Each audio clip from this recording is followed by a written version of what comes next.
So, Chris, how are you today? Yeah, I'm good, thanks. I'm good. How about you? I'm doing well, Chris. Thank you. So, how was your day so far?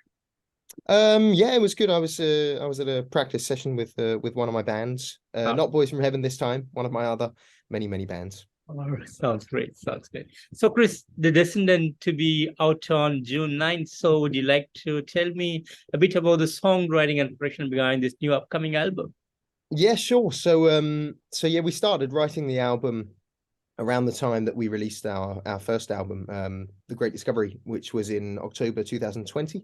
Mhm. And we had a couple of demos that we had been working on because we knew that we wanted to do a follow-up album after The Great Discovery was released. And we had a few demos lying around, and we sort of bounced some ideas around. And after a while we landed on these 8 tracks that we thought were pretty solid. And with our first album we recorded all the tracks in an external studio, and then we mixed it ourselves, or I mixed it and we produced it ourselves.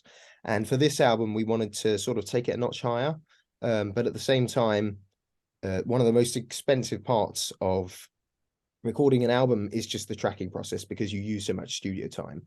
So we decided to record it in my studio, here on Amager in Copenhagen, which is actually where I am right now. And so we recorded all the tracks there, and started looking for some external mixers, and our record company helped us find a couple, and we had a few test mixes, and none of them we really sort of fell in love with until our record company, they suggested Erik Martinsen from bands like Eclipse, and he's sort of a pretty big name in the sort of Swedish AOR scene. So we sent it to him, and he sent back a test mix of Sailing On, our first single. And the first test mix he sent back, we were just like, okay, it's almost done. So he's the guy. So we went with him, and had the whole album mixed in a couple of months, and we were just so happy with the results. So that was kind of the process with it, just bouncing ideas around, both outside the studio and inside the studio, and then putting on the finishing touches during the mixing process. So yeah. Interesting. And does Descendant has some kind of concept or a theme that goes behind it? Well, yeah, we that kind of started with the artwork on our first album, because we knew that we wanted some killer artwork, because if you look at the 80s albums, Yeah. especially like Journey's album covers, I'm a huge Journey fan myself. They're my favorite band hands down, and all their album covers are just beautiful to look at, and we really wanted that. And so we shopped around a bit, and looked online, looking for some people that could do artwork, could do nice artwork, and we found Mario Lopez, who's done, I think he's done some stuff for King Diamond and bands like that. He mostly does heavier bands, but we saw something in his artwork where we thought, yeah, okay, this could be good for a Boys from Heaven album. And he designed our first album artwork, and we absolutely loved it. And we thought the artwork was so epic that we were like, okay, we want to build on top of that for the second album. So we thought, okay, what's happened to our lost astronaut in space since the first album, where he's floating out and looking at the spaceship? And we thought, what if the spaceship's crash landed on like some alien planet? And we sent a couple of really terrible sketches to him and said, make this look good. And he sketched the album artwork, and it just looks incredible. So that was very much dominated by the artwork that sort of drove the concept forward with our lost astronaut. And we'll have to see where he is on the next album, what's happened to him since then. Fantastic. Fantastic. And Chris, talking about the album, 8 amazing songs, beautiful songwriting skills, Thank you great very much. musicianship, and you guys bring back the good old days of the 80s that we were enjoyed as a kid. So thank Oh, you. I'm very happy you say that, Keith. That was definitely one of our intentions. And thank you so much for this awesome music. And as a band, how do you guys feel about the outcome of this new album? Um, we're really happy with it. We are so happy with it. I mean, the first album was, it was our first sort of real professional studio effort, and I think our first album is great, but it's definitely got the feeling of kind of, it's an omen of what's to come. And I feel like with this second album, we've really sort of delivered on this concept that we've had from the start, that maybe we didn't know it was it was aiming towards this direction, but the final result, I mean, we couldn't be happier with it. So we are over the moon with how it sounds and all the songs on it, and just the entire process has just been awesome. So we're very, very happy with it. Fantastic. And a month back, you put up an amazing video for this singer, Sarah. Yes, we did. Great song, amazing music video, great work behind it. Would you like to tell a bit about the making of this video and about this song in particular? Yeah, sure. So Sarah was a song that Mesnuye, our keyboard player, that's sort of his baby, the song. He works a lot on instrumental music, and then often I or the other Meshalman, our guitarist, come over to his house, or we come down to the studio and we kind of look at, okay, how can we bring this a step up with some vocals or some lyrics. And we wrote the song based on this kind of very sort of electronic, sort of drum machine feel that it has. It's a bit more sort of 80s pop than 80s rock, and has kind of got sort of a Mr. feeling, or maybe like a Don Henley feeling. And we watched some 80s music videos as inspiration for, okay, what do we want to do with this song? We knew that we wanted to put this out as one of the lead singles, and we wanted a music video for it. And so Mess and Mess kind of bounced ideas off each other.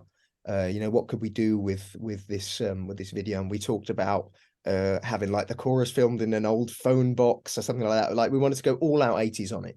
And so we had this concept, and then we talked to one of our good friends, Eska, who is a filmmaker and film editor, and we just clicked immediately. We did some stuff with him way back, actually. We did a live session thing that he filmed back in, I think that was 2018, and that was kind of like, we had no budget and we were all just starting out, but we remembered that we had clicked back then, and so we got a hold of him, bounced ideas off each other, told him that this was the concept we had, knowing full well that there was a good chance that he might say, I can't help you with that. That's way too far out. But luckily he really he embraced the concept 120%.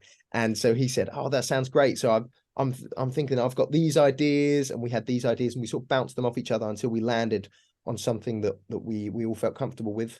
And then we took a day out of the calendar and turned up at a film studio and filmed most of the music video. And then the last scenes we filmed were the ones where I'm up against the wall singing in the rain. And it was I think it was October or November last year we filmed that, and it was bloody cold. It was 7 degrees. So I was filming these scenes, lip syncing to the song, and then while they filled up the rain machine, I ran back into our practice rehearsal room and just stood under the heater and tried to collect some heat so that I didn't freeze to death. But yeah, it was just again, like a bouncing of ideas, seeing where we land with it, and luckily I think the concept ended up really well. So yeah, that's all credit to Mess and Mess and our amazing film editor, Eska. Awesome. And any plans to come up with more music videos from this album? Not at the moment, no. We've got this one music video that we feel it sort of encapsulates the album. So the next step is releasing the album on the 9th of June, and then our release concert on the 10th of June. So no more music videos planned right now, but who knows what the future will bring. Yep. Maybe we'll come up with something. And do you guys have any big plans on the day of the release on June 9th? Well, on June 9,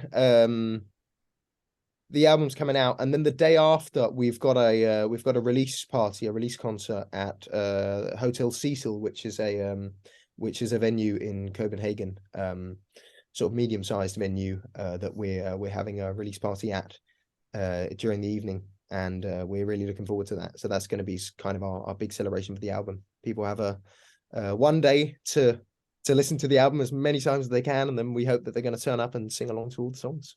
So that's the plan. Fantastic. And how's the touring plan looks for you guys this year?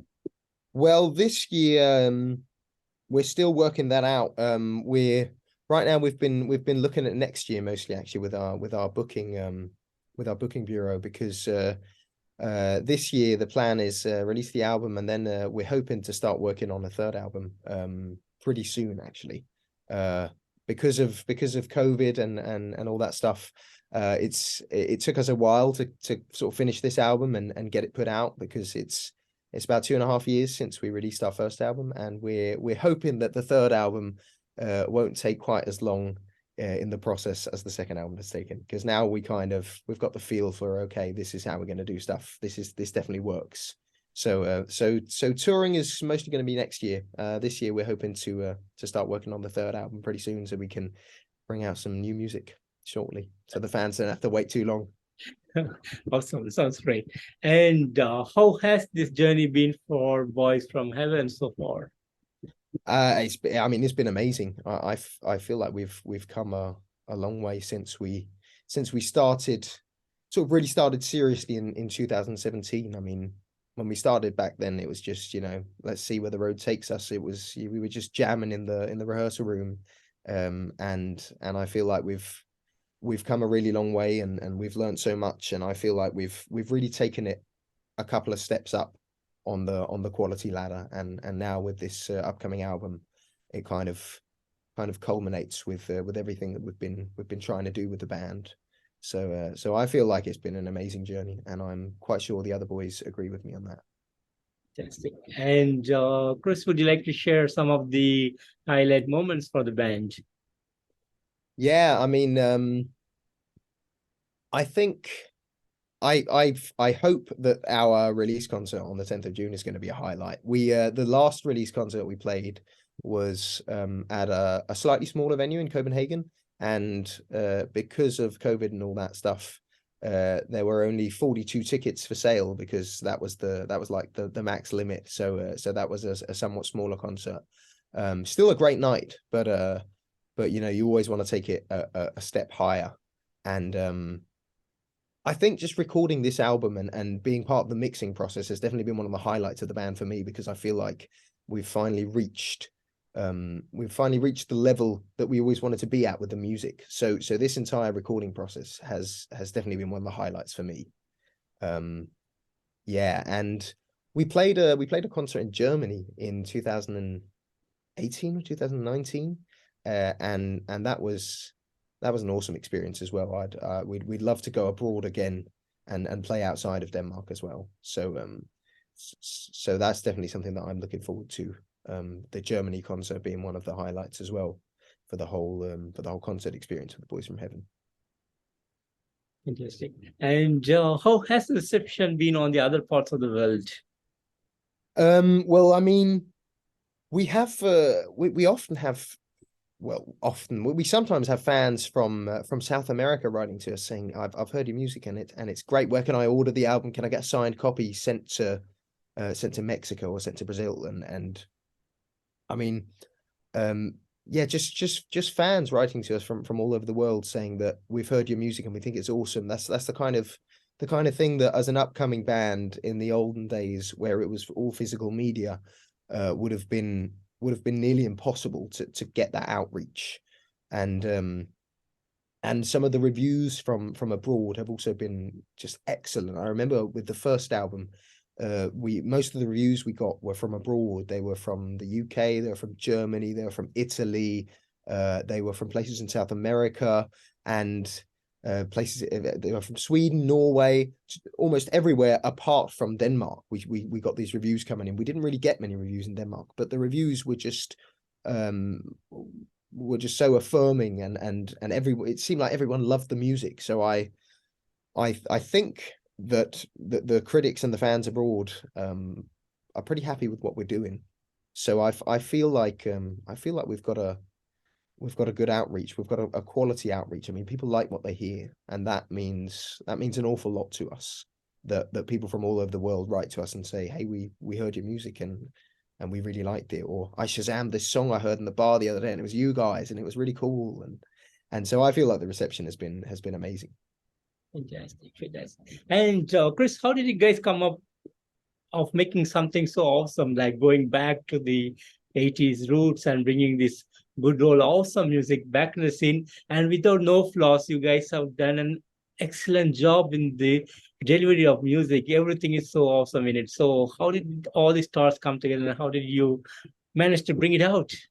Thank you very much for the kind words, Keith. I think one of the driving forces for us has been that we all love the 70s and the 80s and that sort of AOR period and you know all the music that came out of especially LA and the surrounding area from that time. And I think that comes from, for most of us, probably our parents' taste in music, which has been passed on to us and then developed. I mean, for example, my dad's favorite band is The Who, and I think the first album that my dad ever bought for me and my brother was The Who's Then and Now. And so that kind of kick-started my affection for rock music.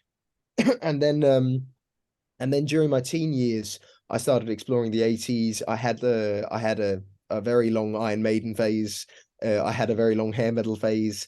And then around the time I joined Boys from Heaven, I was starting to experiment and kind of look into the whole AOR scene and the Journey, the Toto, Michael McDonald, stuff like that, and I think that journey for most of us has been kind of one of the most important aspects of being able to create what we think is a pretty solid record that draws on many of the things that made music in the 70s and the 80s so appealing to people. So it's I mean, a lot of it comes from our background and from our parents' taste in music that's been passed on to us.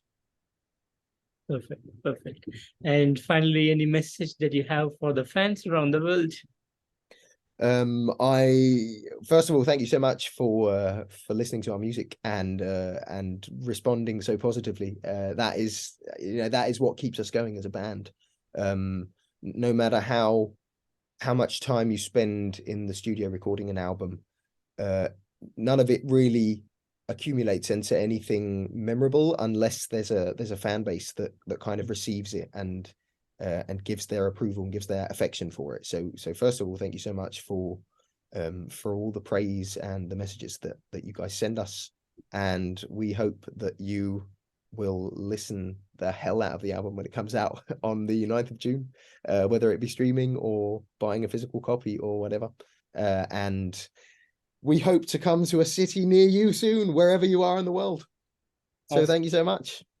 Fantastic, Chris. And Chris, I want to thank you so much for giving me today this wonderful opportunity to have you on this interview, and a real pleasure to meet you today. And thank you so much for the awesome music that you guys been giving us.